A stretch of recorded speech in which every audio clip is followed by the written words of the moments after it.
जय महाकाल, श्री शिवाय नमस्तोभ्यम। नमस्कार दोस्तों, कैसे हैं आप सब। आशा करती हूँ कि आप सब स्वस्थ होंगे और सुख संपन्न से होंगे।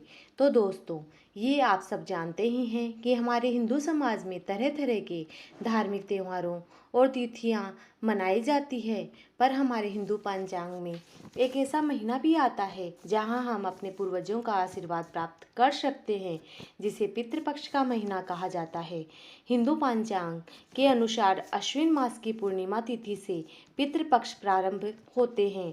पितृपक्ष अश्विन मास की कृष्ण पक्ष की अमावस्या तिथि तक 16 दिन तक चलते हैं।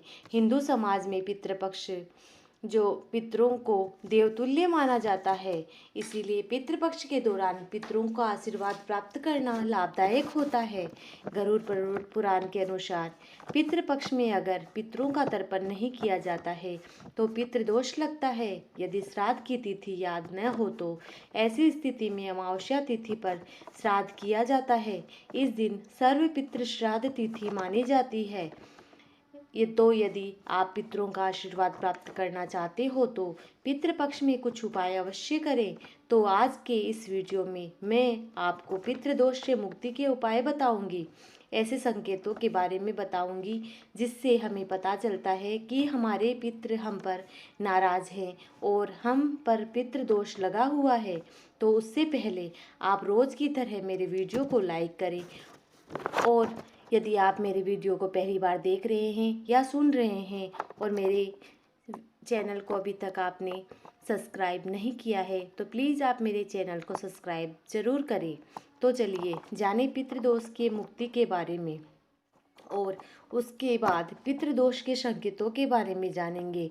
तो गरुड़ पुराण के अनुसार पितृपक्ष के इस महीने को स्वयं ईश्वर के द्वारा मनुष्यों के उद्धार के लिए पंचांग में शामिल किया गया है। एक कथा के अनुसार जब सारे पितृगण भगवान विष्णु से प्रार्थना कर रहे थे कि हम कुछ समय के लिए अपने प्रियजनों से मिलना चाहते हैं, उनके द्वारा बनाए गए भोजन का स्वाद लेना चाहते हैं, तब श्री हरि विष्णु ने उनकी बात को स्वीकार करते हुए पितृपक्ष माह का आरंभ किया और उन्हें वरदान दिया कि वह इस माह में कौवे, स्वान, गाय या मनुष्य का वेश धारण कर अपने प्रियजनों के द्वारा बनाए गए भोजन का स्वाद ले सकेंगे और उनका दर्शन कर सकेंगे। इस कारण पितृपक्ष के इस महीने का महत्व बहुत अधिक माना गया है। सबसे पहले आप इस माह के आरंभ से यदि आप अपने पितरों का आशीर्वाद पाना चाहते हैं तो जब से पितृपक्ष माह आरंभ हो तब से अपने घर के द्वार पर जल का छिड़काव करें। तो हमारे पितृ जब हमारे घर के द्वार पर आए होंगे तो उन्हें तृप्ति मिलेगी, अन्यथा ये पानी का छिड़काव नहीं किया गया तो पितृ आपसे रुष्ट होकर चले जाएंगे। दूसरा उपाय, हम पितरों के श्राद्ध पर उनकी पसंद का भोजन बनाते हैं। ये हम सब जानते हैं कि पितृपक्ष में 16 दिन तक घर में जो भी भोजन बनाए उस भोजन में से थोड़ा भाग अलग कर ले और ये भोजन गाय, स्वान और पक्षियों को खिलाए, जिससे हमारे पितृ जिस भी रूप में धरती पर होंगे उन्हें भोजन खाकर तृप्ति अवश्य प्राप्त होगी और वो हम पर प्रसन्न होकर आशीर्वाद देंगे। तीसरा उपाय, पितरों के लिए घी का दीपक प्रज्वलित करना है। ये अचूक उपाय है जिससे आपके ऊपर सदैव आपके पितरों की कृपा बनी रहेगी।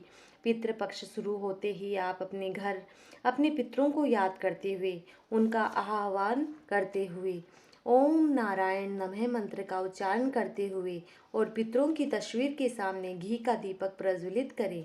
इससे पितृदोष खत्म हो जाता है और उनका आशीर्वाद हमें प्राप्त होता है। आपके पितरों की श्राद्ध तिथि पर ब्राह्मणों को भोजन अवश्य करवाएं और उस भोजन में से जो थोड़ा बच जाए आपको वो भोजन कौवे को खिलाना चाहिए। और जब आप ये भोजन कौवे को खिलाने जाएं तो मन ही मन में अपने पितरों को याद अवश्य करें। इससे आपके पितृ जिस भी रूप में होंगे उन तक आपका ये भोजन पहुंच जाएगा और वो तृप्त हो जाएंगे और उनका आशीर्वाद आपको अवश्य प्राप्त होगा।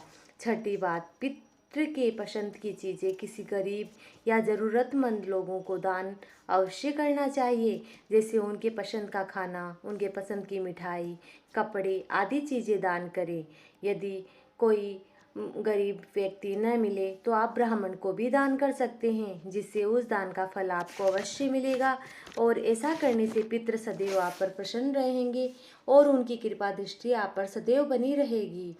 तो मित्रों, यदि आप पर पितृदोष है, यदि किसी कारणवश आपके पितृ आपसे रुष्ट हो गए हैं, जिनका प्रभाव आपके जीवन में दिखाई दे रहा है, आप पितृपक्ष के महीने में अपने पितरों का तृप्त और प्रसन्न करने के लिए भागवत कथा, गीता का पाठ, कृष्ण पूजन या जागरण जैसे शुभ कार्यों का आयोजन स्वयं करें और अपने पितरों की आत्मा की शांति के लिए प्रार्थना करें।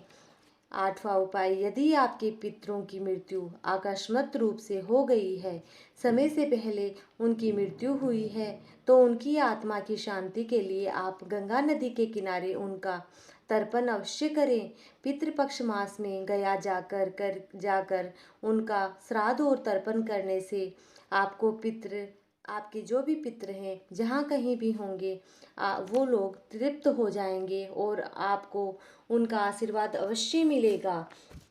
तो अब मैं आपको ये ऐसे संकेत बताऊंगी जिससे आपको पता चले कि आप पर पितृदोष है।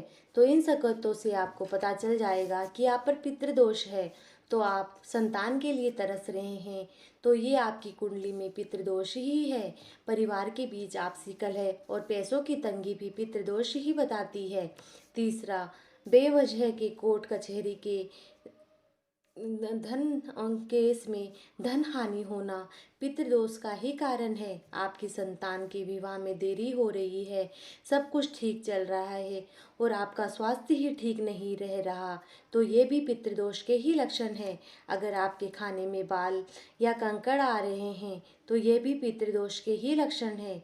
तो इन सभी पितृदोषों से बचने के लिए ऊपर दिए गए जो भी कार्य हैं, जो भी उपाय हैं, उनको करें, जिससे आपकी उन्नति का मार्ग प्रशस्त होगा और आपका कोई काम नहीं रुकेगा और सारे काम निर्विघ्न खत्म होंगे और आपकी सारी मनोकामनाएं पूरी होगी। आपके घर में खुशियां ही खुशियां होंगी।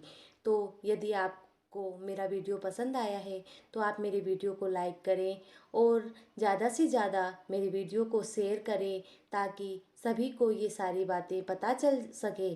और मेरे चैनल को सब्सक्राइब करना न भूलें और कमेंट में मुझे श्री शिवाय नमस्तुभ्यम अवश्य लिखें। जय महाकाल।